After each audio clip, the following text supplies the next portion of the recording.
Bon, aujourd'hui c'est aujourd'hui, hein. Et j'ai toujours, il n'y a pas un clip pareil que l'autre. Ça, c'est pas un clip. Ça, c'est de la photocopie.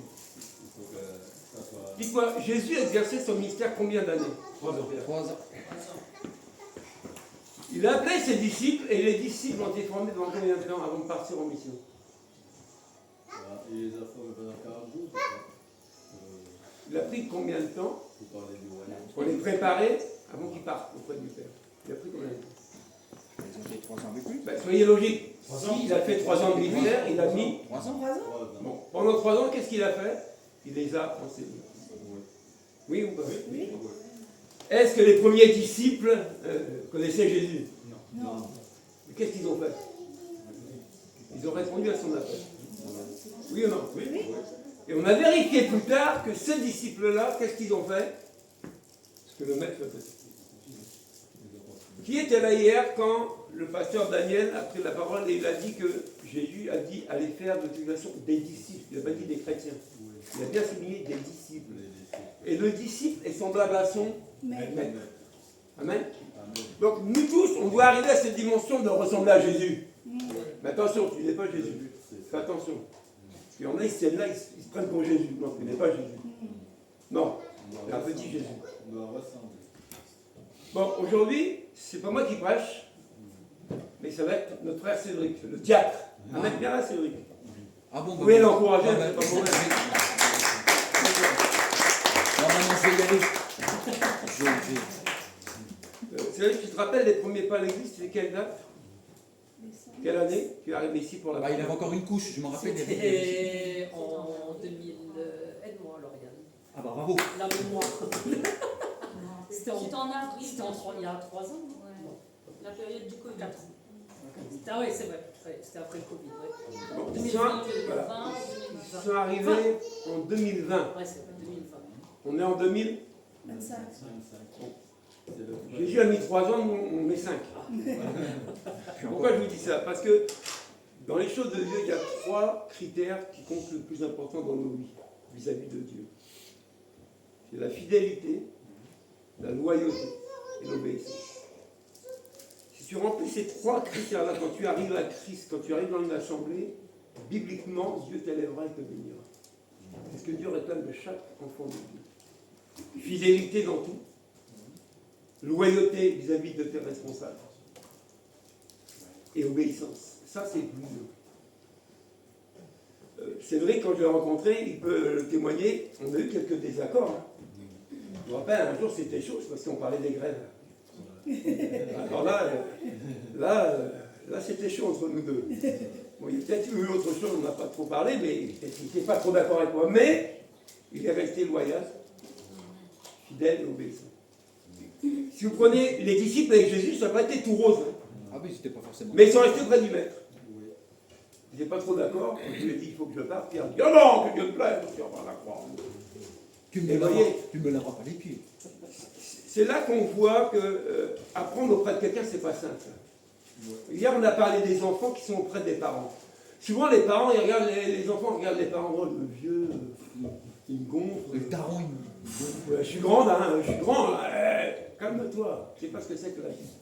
Le ministère, on le découvre. Je dis, quand quelqu'un est établi dans un ministère, il va le découvrir. Il ne connaît pas, c'est pas vrai.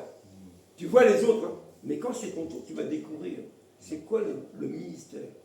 Quand on parle de ministère, c'est là qu'on le découvre. Vous voyez?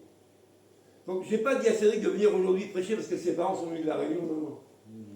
Quand Jésus se tenait devant la foule, il ne se livrait pas en spectacle, il ne se montrait pas comme une idole. Jamais. Quand tu arrives à un niveau là, jusqu'ici pour prêcher, Dieu va réclamer une chose, l'humilité. C'est-à-dire qu'une fois que tu as fini, tu t'effaces. La gloire, c'est pour lui. Ne viens jamais là pour montrer ta gloire ou chercher ta gloire. Tu seras un jour disqualifié. Faites très attention. Les positions ici, ça ne s'achète pas. Il n'y a pas d'affinité. Ah oui, je suis bien avec le pasteur, j'ai payé une bagnole, j'ai payé des vacances. Je suis sûr que je vais prêcher dimanche. Ça ne marche pas. Ça ne marchera jamais. Si un pasteur fait ça, c'est pas un pasteur. Mais il faut s'armer de patience parce que tous on est appelés à apporter la parole de Dieu. Non? Amen. Tous on est appelés à servir Dieu d'une manière ou d'une autre. Il y en a qui refusent, alors que Dieu les appelle. Il y en a qui acceptent. Le jour du baptême à Cédric, ceux qui étaient là, il y a eu des paroles de libérer sur sa vie. Je ne sais pas si vous vous souvenez de ça. Mais Dieu ne peut pas se contredire. Au bout d'un moment, Dieu est derrière sa parole pour l'accomplir. Amen. Amen. Donc ce matin, je voulais juste voilà, vous encourager, vous tous, ceux qui arrivent dans l'évangile. Pas de précipitation, il y a un temps pour tout. Mais retenez bien les 3 critères et travaillez avec. Obéissance, loyauté, fidélité. Ça paye. Je suis passé par là. Moi aussi, j'étais comme j'ai servi beaucoup de pasteurs. Du matin au soir, j'amenais le pasteur dans ma voiture. C'est moi qui payais l'essence, c'est moi qui réparais la voiture, c'est moi qui me levais tôt, c'est moi qui couchais tard. Je ne me suis jamais plaint. Je le faisais avec joie parce que c'était pour Dieu. Vous voyez? Ne ramenez jamais pour l'homme, non, c'est pour Dieu que tu le fais. Quand tu fais quelque chose en l'église, sache que c'est pour Dieu. Il y a les hommes, c'est vrai, mais c'est pour Dieu que tu le fais. Et quand tu vis ça, Dieu ne peut pas faire autrement que de te bénir. Et je pense que pour Cédric aujourd'hui, c'est un grand jour. Parce que je travaillais un peu le vendredi devant quelques frères, mais une dimension de prêcher comme ça, voilà. Mais quand Dieu choisit, on ne peut pas aller contre le choix de Dieu. Donc Cédric, voilà, je te jette en pâture au pauvre. Donne-nous ce que tu as reçu, et puis voilà, nous on sera bénis. Fais pour moi, s'il te plaît. Avant. Allez, on va prier pour vous. Allez. Et il est humble, je veux qu'on prie pour lui. Seigneur, merci pour ton serviteur Cédric. On a rappelé qu'il a été loyal, obéissant et fidèle. Il n'a pas cherché à se montrer, il a cherché une chose, à se montrer quoi. Depuis le jour où il a mis les pieds dans ce lieu, il est resté. Comme je l'ai dit, il y a eu des désaccords, il y a eu des choses incomprises peut-être. Mais il est resté loyal et obéissant. Alors pourquoi en ce jour, Seigneur, c'est ce jour que tu as choisi pour lui, de l'introduire dans la prédication de ta parole. Seigneur, tu dis que c'est de l'abondance du cœur que la bouche parle. Alors ce matin, c'est son cœur qu'on veut entendre. Ce qu'il a reçu de toi, ce qu'il pense de toi. C'est de ça dont on a besoin. Et nous savons qu'il y a un temps pour tout. Il y a un commencement, il y a une fin. Aujourd'hui, c'est son commencement. Seigneur, nous l'encourageons par nos prières. Il ne cherche pas à être quelqu'un d'autre, non. Qu'il soit lui avec toi, simplement. Et qu'il se laisse nourrir et conduire par le Saint-Esprit, c'est ma prière. Au nom de Jésus. Amen. Amen. Amen.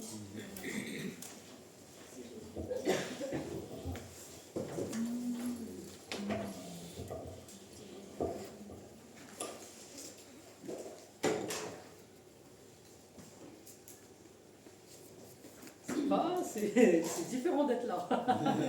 On est plus assis. C'est vrai que Tu nous vois plus petit, c'est ça? oh, quand c'est pas la première fois que je prends la parole ici, mais sachez qu'avant d'arriver là, c'est pas évident. Il y a des combats, il y a des luttes, c'est compliqué. Je me rappelle que la première fois où l'homme de Dieu m'a invité, m'a dit de préparer, c'était de préparer les offrandes ici. Quand tu vas répondre à l'appel de Dieu, l'ennemi, il est là aussi, il t'attend. Et la première fois dans la semaine où tu m'avais demandé de préparer les offrandes, je me rappelle le dimanche, Louise, on a été aux urgences avec Louise.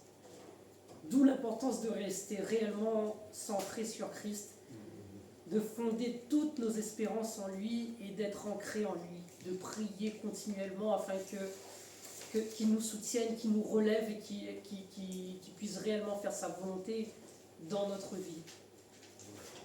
Donc voilà, je suis là aujourd'hui devant vous et quand il m'a dit de venir porter ce message, honnêtement je me suis dit pourquoi moi, ça fait pas longtemps réellement que je suis en Christ, que je suis ce chemin-là, que j'ai décidé de suivre Christ. Et là, j'ai eu plein de questionnements, honnêtement. Est-ce que je suis digne d'être là parmi vous?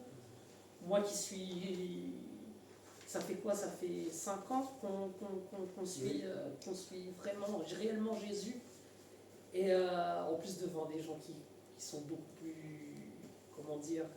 Qui connaissent beaucoup de choses quand même par rapport à moi, à mon peu de connaissances. Est-ce que moi, je pourrais vous apporter de nouvelles choses?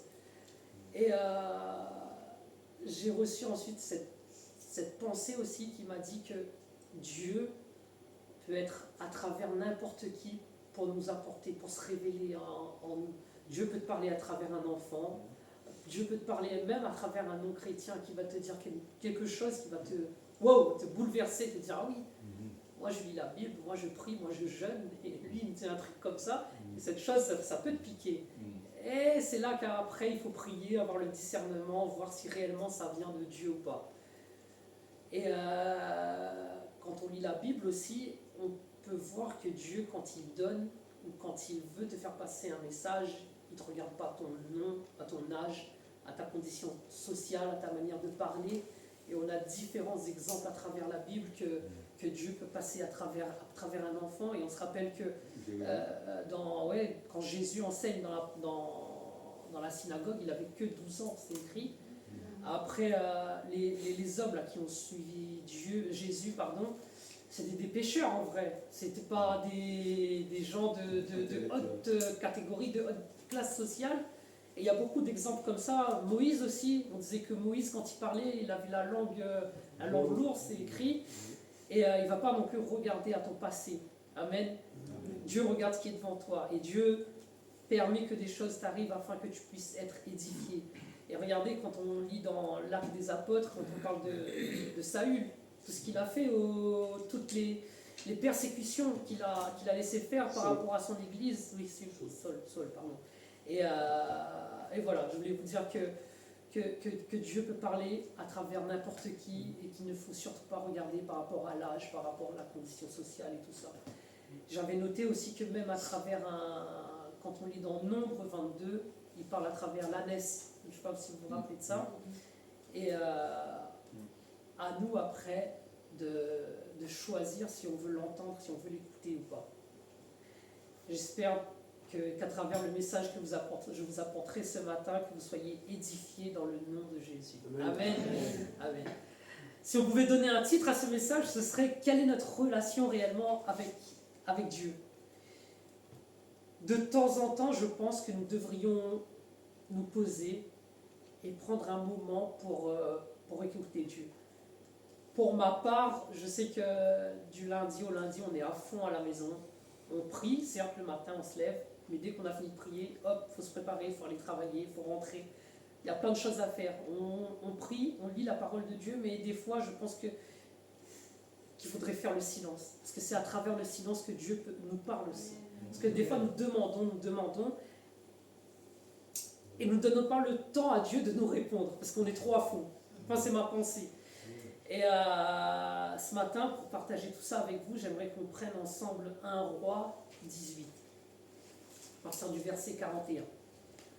Pour vous resituer un peu le contexte, on va parler d'Élie et du roi Achab. Achab était le roi d'Israël à cette époque, et il est écrit dans la parole de Dieu que aux yeux de l'Éternel, il fit ce qui était mal.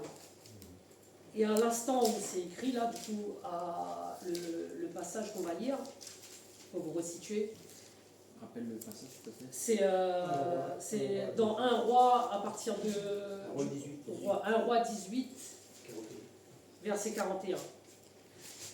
Donc je vais vous parler d'Achab et d'Élie, et je vous resitue donc le contexte. Le roi Achab fit ce qui était de mal aux yeux de l'Éternel, et c'était le pire. Quand on lit à ce moment-là, il est écrit, ça c'est un peu avant, je ne vais pas vous lire toute l'histoire d'Achab et tout ce qui s'était passé avant.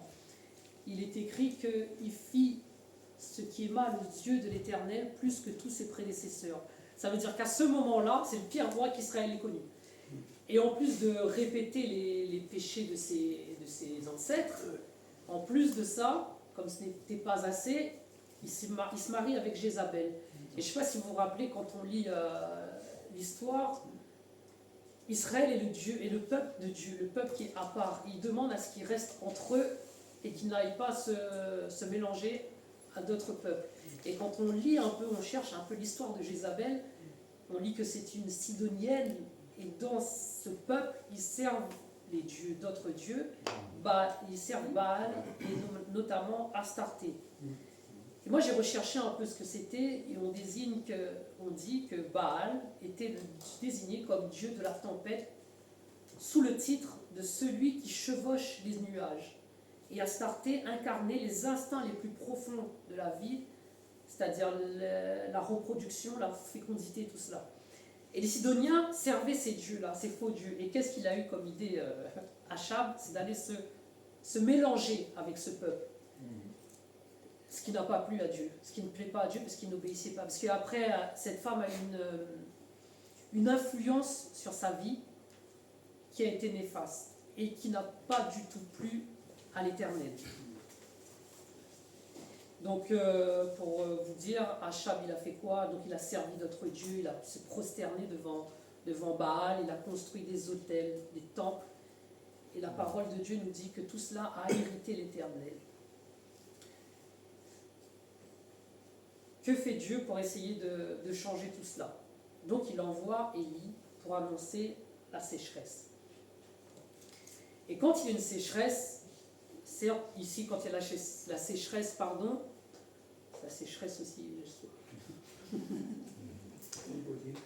Nous, une sécheresse ici en France, ça va durer une semaine. On va dire c'est la canicule et tout cela. Mais ça ne dure pas très longtemps. Dans cette sécheresse, elle va durer 3 ans. Et quand il n'y a pas d'eau, on ne peut pas nourrir les bêtes, on ne peut pas faire d'agriculture, on ne peut pas faire beaucoup de choses sans eau. Donc il n'y a plus d'eau, il n'y a plus de récolte, il n'y a plus de tout cela. Tout cela engendre une grande famine. Et donc, l'Éternel, Dieu d'Israël, c'est Élie qui va parler. J'ai annoncé 18, c'est au verset 17, 17, 1. 1 roi, 17, 1. Élie le Tishbite, l'un des habitants de Galad, dit à Achab: L'Éternel, le Dieu d'Israël, dont je suis le serviteur et vivant, il n'y aura cette année-ci pas de rosée ni de pluie sauf sur ma parole. Je vous laisse imaginer la scène. Achab, qui est un jeune roi, qui rencontre Élie du coup, et lui dit ça. Est-ce que vous, un jour, vous voyez aller annoncer au président, bon, ben ça, il va se passer ça, comme ça, comme ça. Je pense que Dieu met dans nos vies des instants, des timings, où nous allons rencontrer certaines personnes, où nous devons annoncer la parole de Dieu. Nous sommes chrétiens, nous sommes ancrés en Dieu, et nous devons annoncer sa parole, même si des fois c'est compliqué. Je pense que ça n'a pas été simple pour Élie d'aller devant le roi et lui dire: écoute, vu ton attitude, ce qu'il dit, c'est à cause de cette attitude, l'Éternel dont je suis le serviteur, il n'y aura plus de pluie ces années. Il ne dit pas quelques mois, il dit ces années-ci. Donc ça va durer plusieurs années. Il n'y aura pas de pluie. Et je pense qu'Achab, lui, il pensait être pas mauvais dans son truc, dans sa manière de penser peut-être. Et on lui annonce cela. Il est roi à cette époque, il aurait pu dire quoi, Achab? Bon, il dit n'importe quoi, celui-là, on coupe la tête et voilà, c'est fini. C'est réel, parce que vous imaginez que quelqu'un vient devant le président et vous dit ça, à cette époque-là en plus. Mais non, mais Dieu est là, c'est Dieu qui agit à chaque fois. Et je pense qu'Achab n'était peut-être pas, comme je le disais, il n'était peut-être pas conscient peut-être de ce qu'il faisait, que ça déplaisait à l'Éternel. Il était persuadé d'avoir raison, je pense. Dans notre vie, des fois, il peut nous arriver peut-être de faire le mal aussi inconsciemment. Et c'est pour ça que nous devons toujours essayer de prier avant de faire des choses, de dire des choses. Avant d'être ici, nous, on était catholiques. Je ne veux pas jeter la pierre, mais quand on est catholique, on adore les statuettes. On adore ce genre de choses. Moi, je l'ai fait. On adore tout ça. J'ai fait ça. Mais je n'avais pas encore la révélation de Christ. Je pensais que je faisais bien ce que je faisais, ça plaisait à Dieu. Mais non, c'était pas ça. C'était pas ça que Dieu attendait de moi. C'est pour ça que nous devons, quand nous recevons une parole de ce genre et que nous voulons essayer de corriger quelqu'un, il faut le faire avec parcimonie et avec douceur toujours. Parce que cela, ça peut choquer, ça peut ça peut blesser certaines personnes. Exactement. Mais je me rappelais que lorsque j'étais catholique, certes, on adorait les statuettes, les Marie, je me rappelle le jour de notre mariage, on posait les fleurs comme ça, on se tournait, ah là là. Mais malgré tout cela, mais moi j'aimais Jésus. Je faisais tout ça, mais j'aimais Jésus. Et c'est pour ça que je me dis que Dieu, il va te regarder au cœur et Dieu va te révéler à toi un jour. Il va te faire comprendre, écoute, ce que tu fais là, c'est pas bon. Arrête, c'est pas bon. Et si vous voulez parler de ça avec quelqu'un qui adore, qui font des trucs qui sont comme ça, c'est pour ça qu'il faut essayer de rester dans la douceur pour annoncer la parole de Dieu, parce que des fois, ce n'est pas évident. C'est vrai, c'est de l'ignorance. Des fois, il y a un voile. Ils ne voient pas encore ils ne voient pas. C'est le voile qui n'est pas encore régi pour eux. Pour nous, ça a été fait. C'est bon. Et quand j'ai écrit ça, quand j'ai écrit mon texte, j'avais commencé à écrire que donc il y a des personnes qui font le mal et qui ne sont pas conscients. Et j'ai voulu essayer de trouver des exemples, parce qu'il y a des gens qui font le mal, ils en sont conscients. Mais le mal aussi, quand tu penses faire le bien, tu peux faire le mal pour quelqu'un. Je m'explique. J'ai trouvé ça, c'est bien. Nul n'est méchant volontairement. Dans mon travail, je suis contrôleur dans les trains, je mets des PV à des gens. Des fois, je mets des PV à des gens, ils me disent « Monsieur, vous êtes méchant. » Pour lui, je suis un méchant. Je suis un méchant, je lui mets une amende, c'est pas bien. Enfin, pour lui, mais moi, de mon côté, je lui dis « Monsieur, c'est mon travail de faire ça. Et vous n'avez pas de votre billet. Vous n'êtes pas dans les... Ça veut dire que vous ne prenez pas votre billet, vous ne payez pas votre place. Mais pour lui, je suis un méchant. Pour moi, je ne suis pas méchant. Et des fois, ça, c'est un peu conflictuel. C'est pour ça que... Tu es une autorité. Exactement. Mais c'est pour ça que nous devons, nous, être droits dans nos bottes. Parce que moi, quand je le fais, je sais que je suis droit. C'est pas pour le plaisir. C'est pas pour le plaisir, non. Mais moi, je suis exactement dans l'autorité. Je dois le faire, c'est mon travail. Et je sais que je suis droit dans mes bottes. Et nous devons, nous aussi, rester droits dans nos bottes. Ça, c'est... Parce que quand nous sommes droits dans nos bottes, nous sommes affermis. Et c'est là que nous pouvons convaincre, que nous pouvons renverser des situations et être forts. Amen. Amen. Donc, entre le moment où Élie parle de ça et le passage que je voulais prendre avec vous, donc 1 Roi 18 au verset 41, il se passe 3 ans et 6 mois. J'ai commencé à lire la parole de Dieu. Du coup, au verset 41, il est écrit « Élie dit à Achab, monte, manger et boire, car il y a un grondement annonciateur de la pluie. » Et quand on lit le grondement annonciateur de la pluie, on va tricher un peu plus loin, il est dit que les serviteurs, il va regarder au loin pendant 7 fois. Et 7 fois sur la mer, il n'y a pas de nuage. Mais lui, Élie, il dit, il y a un grondement annonciateur de la pluie. Et je voudrais te dire ce matin, mon frère, ma soeur, que nous aussi, on peut avoir des grondements annonciateurs de pluie dans nos vies. Je m'explique. Dieu peut te parler et Dieu va mettre un projet dans ton cœur, dans ta tête, dans tes pensées. Ton voisin, il ne va pas comprendre tout cela. C'est le projet que Dieu a mis pour toi. C'est la pensée que Dieu a mis pour toi et pour toi seul. Ça, c'est le grondement annonciateur de la pluie. Amen. Parce que quand il y a la sécheresse, la pluie, c'est une bénédiction. Vous êtes d'accord avec moi? Donc, quand Dieu va mettre cette pensée du grondement annonciateur de la pluie, c'est la bénédiction que Dieu a mis en toi. Le projet que Dieu a mis en toi. Et quand Dieu place cela en toi, ne laisse personne te voler tout cela. Amen. Je me rappelle que il y a du coup 3 ans et demi, l'homme de Dieu est venu voir ma femme et moi. Il nous a dit, vous savez, il va vous arriver quelque chose, mettez de l'argent de côté.